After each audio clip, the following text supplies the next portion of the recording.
Welcome to Daily Armor. Today we're going to be in Ecclesiastes chapter 7, looking at verse number 13. Actually going to be dealing with 11 through 18, but my main focus for today is verse number 13. I've been studying in the book of Isaiah for a while now, and I need a little bit more study time. There's something else that the Lord wants to show me in those verses, and before I share any of that with you, I want to do just take a little bit more time with it. So, and this morning I was asking the Lord for something that, just beginning a journey today, a little different journey that began really, it began today. And as beginning this new journey, that's just kind of going along with a lot of things that's been happening over the past, I'd say, about 6 months. I needed some encouragement, and as I always do, and as I hope you always do, is going to His Word to find Lord, I need a word to go on. I need something to hold to, because this next set of circumstances is probably going to be, it's up to Him, but it probably around a year-long process. And so, as most things are difficult that we undertake, especially when it's something that, there's an easier way to do things. There's a quicker way to do things. And as we, especially here in the United States, and probably a lot of the world, we are about quick. We want that easy fix. We want to get rich quick. That's why you play the lottery. I don't play the lottery, but I know a lot of people do. They want to get rich quick because they think, oh, that instant gratification is going to solve all my problems. That's why we go to, I love my Instapot. I can put some stuff in there, and within, knocking hours of cook time off of a situation, popping something in the microwave, because that's going to be quicker than getting out pots and pans and putting things on the stove. Wanting that quick internet. I can't even imagine going back to dial-up. I can just hear that tone in my ear and thinking, oh my word, it just takes ready. You're just waiting on it to boot up, and today we're upset if it takes a few seconds of buffering for our phones to, if we're having a time where the signal's a little bit low or something, and we all do it. We all get aggravated and are like, it won't load, and I need it to work, and I don't want to see that little buffering wheel turn, because we want it quickly. We want it instantly. We're always in a rush. We're always in a hurry, but you know what? Sometimes God makes us slow down. And it's His choice. I'm His, and so it's His choice. And right now He's going to have me in a season, and Todd and I in a season, probably over the next year or so, maybe, maybe sooner, maybe longer. I'm not sure. I'm sure it's going to be according to how quickly we learn the lessons that we need to learn. And some lessons you can't learn quickly. You have to wait and just and put the time in and experience those things. So looking at verse number 13, it'll make a little bit more sense. Ecclesiastes 7 and verse number 13 says, consider the work of God. I love that word, consider. Stop and think about it. Consider the work of God, for who can make that straight which He hath made crooked? And there's definitely some different situations going on in my life that I feel like the Lord has absolutely put roadblocks up to stop me from being able to do it quickly. If you've ever been traveling, especially as much as I love to go back and forth to North Carolina, and I can do it without even thinking about it. I mean, almost like my excursion that I used to have, and we used to say it knows how to get there without. I mean, we don't even have to do anything. It's like you could just put it on cruise and it knew the way to turn. But we always still have to check with Google. traveling anywhere, really for us here in Florida and Central Florida especially, you can't go to Orlando, you can't go to Ocala, especially Ocala, it seems like, even though the Ocala is it's not but like 30 miles, 35 miles, something like that from my house to get to Ocala. And yet I have to check Google every time that we head in that direction. Why? Because there may be some detours ahead. There may be a roadblock. The traffic may be stopped. The interstate has been shut down so many times over, an accident, and debris and fatalities, or so many terrible things can happen on 75, and just in a 30-mile span, a 35-mile span. I might not can get there, and I have to go a different way. I have to take a different route, and it's most of the time, if traffic is smooth, 75 is the quickest way. But you know what? It's not always the best way. And in my life and in your life, we know what way is the quicker way, but it's not always the best way. It's not always about the quickest way. And in this fast-paced world, and we want everything quick and easy. We want to run through the fast food place, and if they don't have our order ready, my husband, he used to get on my nerves so bad. He's not as bad anymore, but he would get so aggravated if the order wasn't ready when he pulled up to the window. And I said, "You're being ridiculous. It's already going to be way quicker than if we went home and cooked up something, and be patient. I want my food to be fresh. I don't necessarily want something that's just, sit around there and gotten stale and cold. So I want my food to be a little more fresh. I'm willing to wait on it." And he's gotten better. The age does that to you. You get a little better at some things. And but in this world that we live in, and where we want things so quick, and we're not patient, and in spite of our impatience, He's not bothered by that. He's not bothered when I want to do things quickly. He's not.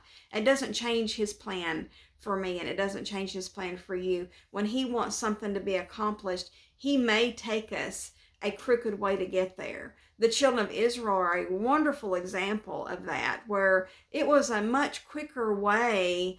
There was a straight path they could have went, but the Lord took them around some things. He took them through some things. It took them 40 years to get to where it shouldn't have taken that much time at all. But they needed to learn some lessons along the journey. And as I love to travel, I absolutely love to travel. One of the things that I love about traveling is finding those things along the journey to stop. And then, yes, it does take a little bit longer to stop. It does take a little bit longer to, make a few extra exits, a few extra stops. But man, the journey is so much better, and we can experience things so much better. And when the Lord is taking us some ways that we don't understand, why is this taking so long, Lord? Why does it have to be, why does it have to be this way? Lord, it could be quicker. It would be quicker if we did this. An new experience that Todd and I, we really began it today. And I can already see ahead that, man, there's going to be some tough stuff up there. But the Lord is leading in this. Every time we think that, and we have a way to make it quicker, but it's every time we pursue that route, it's like there's a roadblock, and we're not allowed to go the quick way. And as we're submitting to doing it the long way, we know the true lesson isn't in, it truly is in the journey and the lessons that we're going to learn, that's going to make the difference, and that's going to make the changes that need to be truly need to be made. I don't need a quick fix. I don't need, I don't need to pop a pill to, make something better in my life. I need to know what's truly the source of the issue. I can mask my symptoms sometimes. You can mask your symptoms sometimes, but really, wouldn't you like to know what is the true cure? Wouldn't you really want to know, what is the true source of the problem and the issue? And Lord, if we go back and fix the issue, Isn't that what we truly need? And that's what Todd and I've been praying. And then now that, the Lord is answering our prayers, but He's taking us a long way to get there. And as we are submitting to that, I know there's going to be some days that the journey is going to be really tough, but I know that God has it's His plan. He's in control. And as He's led me to Ecclesiastes, and He also led me to Lamentations chapter 3, that I'm using this, I'm saving this, I'm going to save this devotion in my Bible with my prayer letter that I wrote this morning as a source of something I can revert back to. I want to remind myself that sometimes He makes a straight way crooked. He puts up some roadblocks along the way. And in the past 3 months, there has been some major roadblocks for Todd and I. And God we feel like we're already behind. We're already, we've already been, we have a goal, we have a plan that the Lord is leading us to go in, but we're already so backwards. And when you feel like you're so backwards, it's almost like a struggle to move forward. But the Lord, even in that, even when we know that He's making our way a little longer, that He's doing it for a reason. And so it's not about so much this or that, but it's about the lessons that we're going to learn along the journey, and that's going to make that life transforming. That's going to give us that wisdom, and it's going to give us those experiences where we have to see the Lord intervene, and we have to see the Lord do things that are outside of our ability. And that's the encouragement that I'm getting from Ecclesiastes 7, verse number 13. He's made some of these ways for me and for you that were straight. He's made some of them crooked on purpose. And I don't understand all of it, but I have seen a glimpse of what He's doing in my life through His word, through a word to stand on. And if I look at verse number 11, I'm going to back up to verse number 11 and read all the way to verse 18. It says, wisdom is good. Wisdom is good. Sometimes it's wise to understand. The wisdom is understanding that, yes, this journey is going to be crooked, and it's going to be longer, and it's going to take me longer to get there. But the wisdom is knowing that God has it under control, and He is the one who has the plan. And there lies the wisdom, is just understanding that even though it's going to be painful, sometimes it's going to hurt, sometimes I'm going to be humiliated, I'm going to be grieving, I'm going to be all these things that I may encounter. That He is the wisdom for me is just simply knowing that, Lord, this hurts, but I know it's part of your plan. And wisdom is good, with an inheritance, and by it there is profit to them that see the sun. Oh, don't you just love that? I mean, just tear that one verse apart right there. Wisdom is good, with an inheritance, and by it there is profit. My inheritance comes from the Lord. My everything comes from the Lord. To them that see the sun. I love that. That's S-U-N, the sun, but it's also S-O-N, the sun. See the sun. For wisdom is a defense. Wisdom is a defense. Listen at that. Wisdom is a defense. This is how we're going to counteract some of these things that we're going to go through, is we're going to know, Lord, you give me your word on it. This was going to be hard. You said it was going to be hard, but you said you were going to always be there. You were never going to leave me. You were going to provide. You were going to sustain. You're going to give strength when strength is needed. You're going to give, healing to a broken heart when it's needed. Lord, you're going to be there. And so that's where wisdom is a defense and money is a defense. But the excellency of knowledge is that wisdom giveth life to them that have it. Wisdom. Consider the work of God, for who can make that straight which He hath made crooked? Consider the work of God. There lies the wisdom. Consider that God's doing more than what it looks like. Consider that God's intervening, even if it doesn't look like it. Consider the work of God. For 14 says, in the day of prosperity, be joyful. So enjoy those good days. But in the day of adversity, consider God. Go back to the Lord. When it's hard, go back to the Lord. Consider the work of the Lord. Consider the work of God. Go back to Him. Go back to what He said. Go back to what He told you. Go back to what He told me. For me, I'm going to have to go back to this. Consider the work of God. For who can make that straight which He hath made crooked? I'm going to know that He has taken me on this crooked journey. And for me, just think about going up that mountain and all those curvy turns and those wonderful long drives that I love. He's going to take me on one of those long drives, and it's going to be for His benefit. It's going to be for the wisdom is knowing that He is in control and He's taken me on that journey, and He's not tunneling through the mountain, which would be a straight path, and He can, but He's not. He's taken me around all of these crooked ways and all of these longer ways to go. Why? Because He's doing a work in my life. And I know that if you're listening to this, that maybe He's doing a work in your life, and you're asking, Lord, I want to get there quicker. And He's like, no, just be patient, that we're going to get there. We're going to get there. And that's the whole thing. We're going to get there. But sometimes the longer way is the better way. Verse number 14, but in the middle, but in the day of adversity, consider God. Also has set the one over against the other, to the end that man should find nothing after him. You're going to find out that man is not going to be where your hope lies.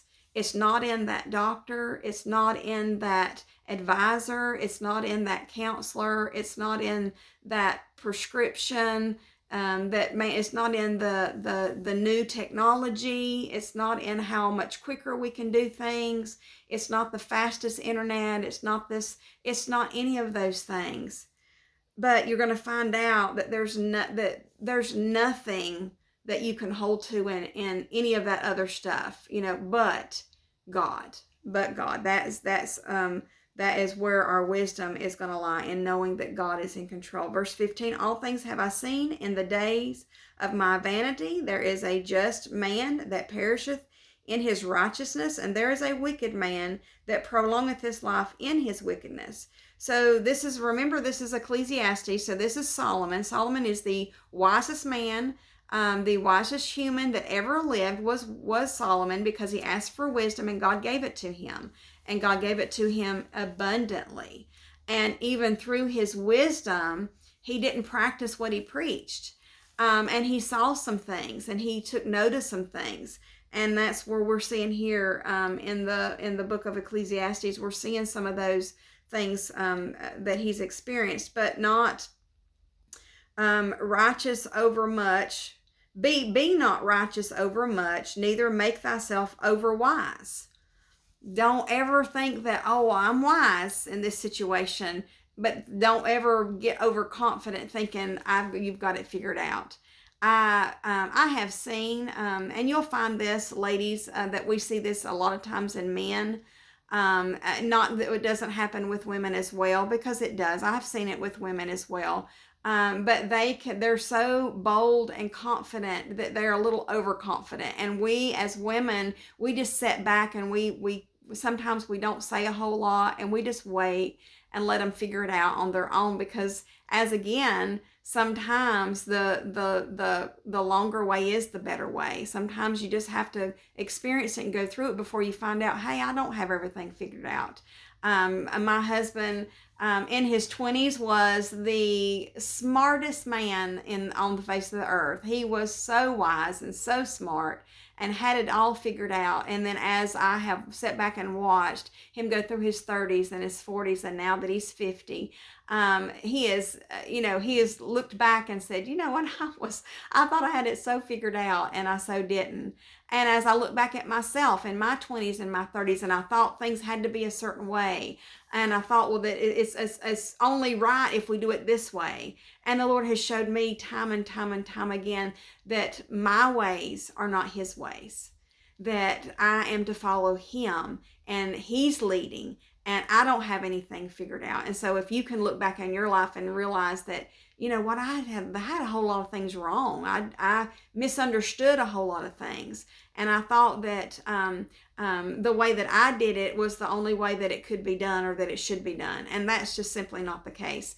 And so I love when we have things where there's a group of us that gets together and we kind of divide up, and then sometimes they'll ask me, well, Miss Teresa, how do you want me to do this? And you know what? I'm like, don't ask me how I would do it. You do it how you want to do it. You do it how you think it needs to be done.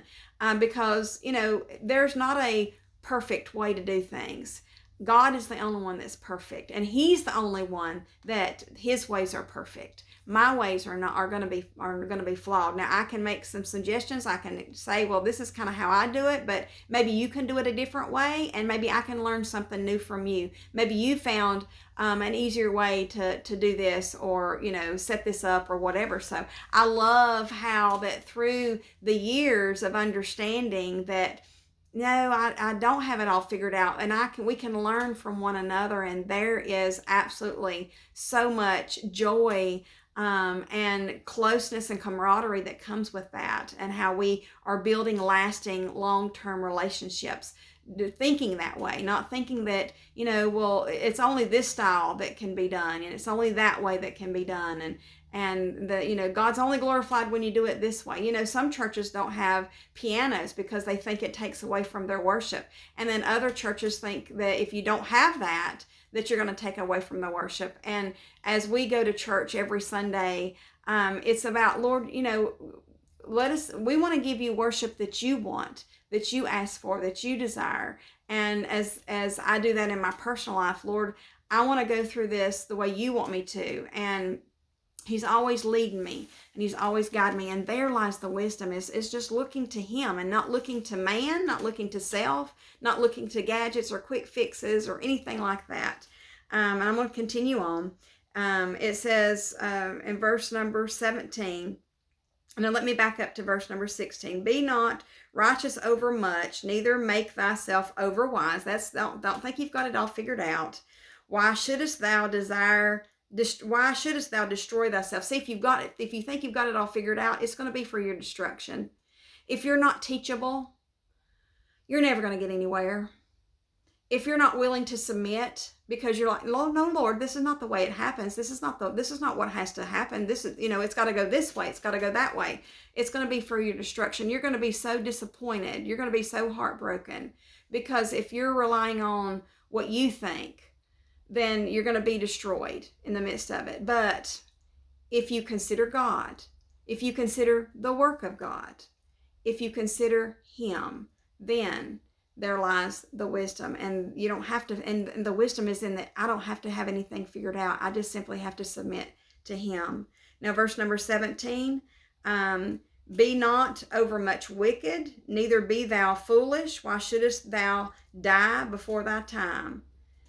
This is being, you know, this is a warning here, that if you try to take matters into your own hands, there is something that Todd and I could do, and we could speed right through this. But this verse right here is letting me know that yes, these roadblocks have come up, and yes, there is a way I could speed it along, and I could make it happen quickly, and I could take away this pain that I'm fixing to experience. I can take away this anxiety that I'm fixing to go through. And that'll be, you know, God's not giving me the anxiety, but I know me, and it's going to be going through anxious moments, anxious periods, and then I'm going to have to go back to the scripture, and the Lord's going to give me peace, and I'm going to get through it, and it's going to be that cycle of just, you know, trusting him, and hopefully through the journey that I will be less anxious over the course of time, and just, you know, be excited to say, you know what, it is wonderful to wait on the Lord. It is so wonderful to wait on the Lord and to expect him to come through and to take care of things. It is so wonderful. So we don't want to take matters into our own hands. We don't want to get in the heat of the frustration. Don't take matters into your own hands. I don't want to take matters into my own hands. I want to wait on him, because whatever he's got in store is so much better than whatever I could come up with.